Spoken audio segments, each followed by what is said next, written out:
All right, it is a Sunday during this pandemic, and like any other Sunday, we are stuck in front of a television streaming movies and shit. Yes.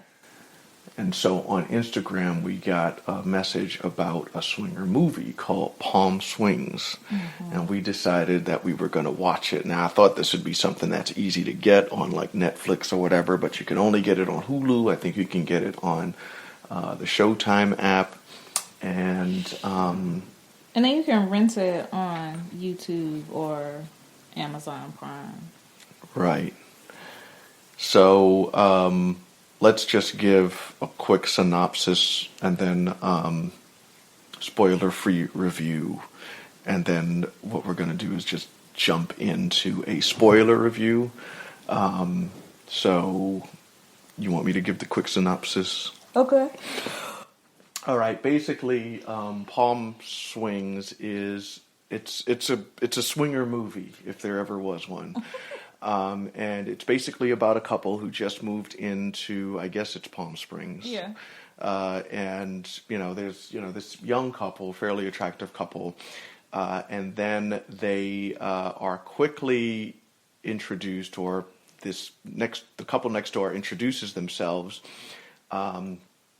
And, at some point, this new couple who arrived in the neighborhood finds out that this couple next door are swingers.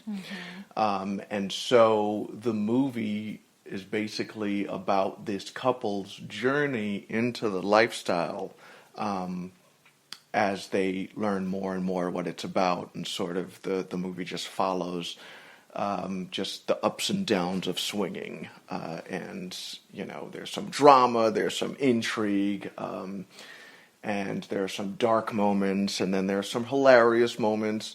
But that's basically the plot of the film. So let's start with just saying that the film was written by Amanda Lockhart, but it stars Stephanie Beard and I think Jason Lewis, who plays Lance and Allison, the new couple, and then No, the new couple is Allison and Mark. Allison and Mark? Yeah. Oh, yeah, okay. Yeah, you're right, Allison and Mark, okay. Also stars Shaka Foreman and Diane Fair, as well as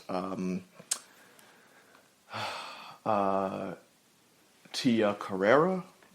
You'll remember her from True Lies. She played like this noir, sexy female character in that movie.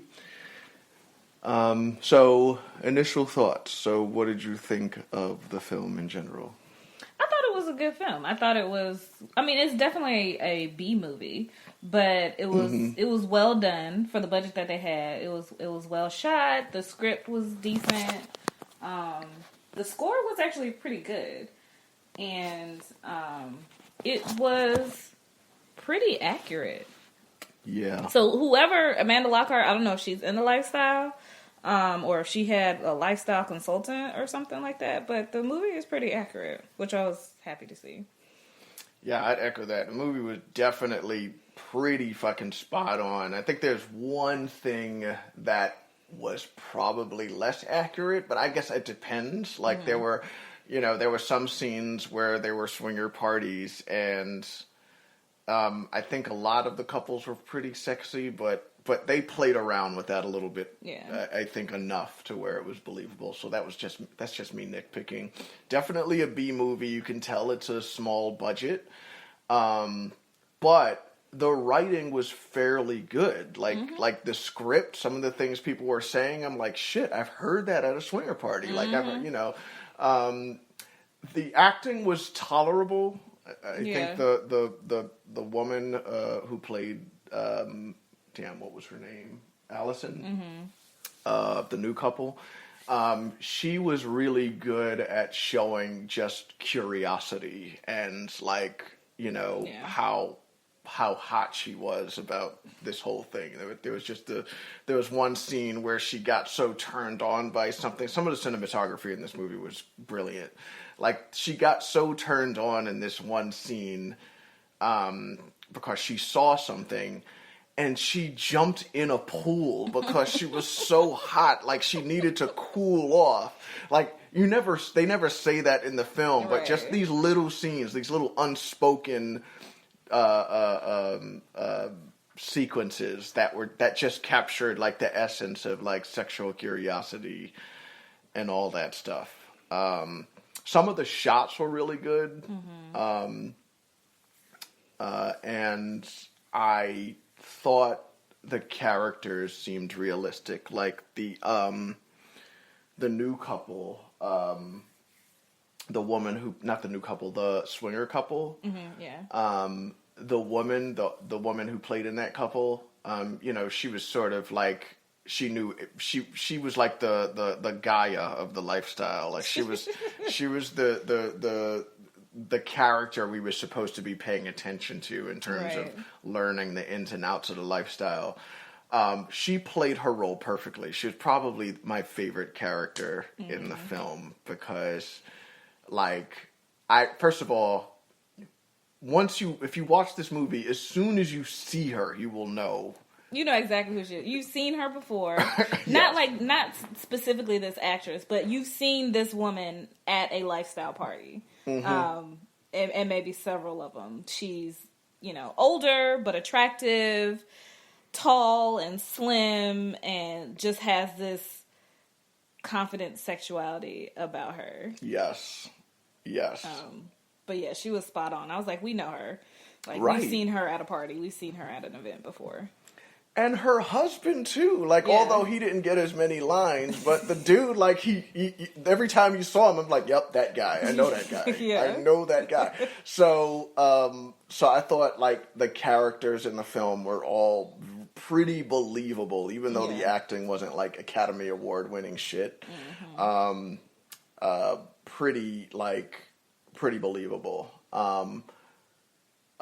Some of the events that happen in the movie, and we're not going to spoil anything at this point, but some of the events that happened in the movie were like, I guess they were. I mean, some of the things that happened, I'm like, really, like, that's stupid. Like, there's some really odd character decisions. Yes. But I feel like for a swinger and a non-swinger, they would see those sequence of behaviors as very different. Where I think the swinger is like, that's stupid. Why would you do that?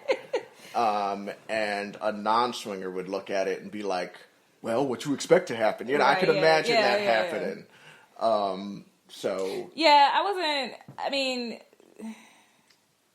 I guess I'm conflicted about how the movie ended. Yeah, so we'll get into that in the spoiler review. But, like, would you recommend that people see this film? Because before you answer, one thing that's clear, there's not even a Wikipedia. Am I saying that right? There's not even a Wikipedia page on this film, which is crazy. There's an IMDb page on the film. But it's really light. Like, I really want to see the trivia of this movie. I really want to dig into the history of it, what went into the writing, why they made this film, because I feel like there's a history there, but you can't find it online because it's such a low-budget film. It's a B film. And it got really low reviews, like on IMDb, on Metacritic, Rotten Tomatoes. I wonder why. Terrible reviews. I mean, it wasn't a bad movie. Like, I was entertained. Yeah, but I thought it was great, but I can see how, like, again, it's a B movie, so B movies typically just don't get respect.